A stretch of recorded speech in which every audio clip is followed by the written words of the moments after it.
physics has always been fun like that for me, and that's why I sometimes injure myself, because I'm probably doing things I shouldn't be doing. I blew up the podium in B16, which is our big lecture hall. So I noticed that on the bench top was sitting a little child's mitten. So I dipped it in the liquid oxygen, I placed it on the podium. When I lit it, the thing that I saw for about a second was flame in my whole view of vision, as high as I could see and to the sides. All that remained was these little black flecks flying around the room, and the podium was on fire. People often ask me about research versus teaching. I don't think there's a difference. I think that, I'm not a researcher, I'm a teacher.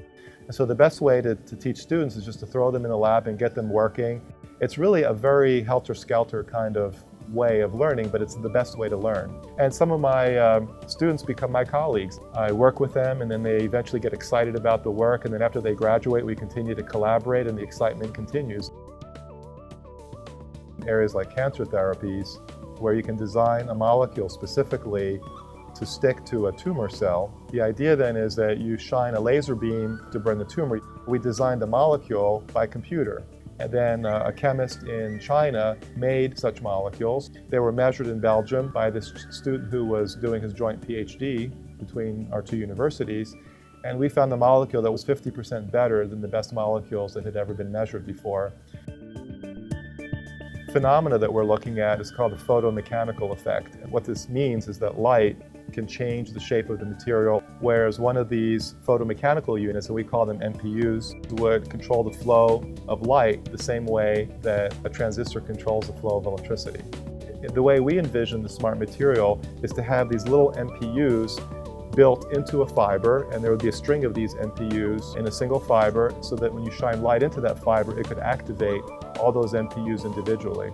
You could imagine that as being a thread that could be built into some bulk material that would have very smart function and would allow you to do things like taking your sofa and turning it into an iPod.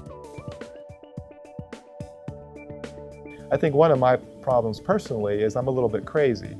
And so the ideas that I come up with, people think, oh, he's just crazy, and then they kind of ignore it. But as time goes on, it seems that some of these things eventually catch on. I always liked science since I was a little kid, and I always enjoyed science fiction. I always dreamed about things. I always liked to think about what things could be like. Just like you see these movies where people morph shapes, so you have aliens that can turn into a liquid and flow under a door. That kind of thing, I believe, is possible with the kinds of materials that we're working with. So the idea is you could imagine having this smart material in your living room, and when your uncle calls you from the East Coast, the telephone takes the information about your uncle through some kind of projection system, sends that information over the line, and then actuates this blob of material in front of you to look just like your uncle, and you can touch that person, and that person will feel the touch on the other end. Now, there'll be other applications. You can imagine making like aircraft wings that would deform as you're flying to fight turbulence. With such materials, you could make wallpaper that suppresses sounds. These are very, very far out applications. I'm not making these things in my lab, but we're looking at the little fundamental building blocks of those kinds of materials so that eventually we could actually make these things and have the technology. So what I'm talking about is not something that's 5 or 10 years away, it's probably more like 30 years away.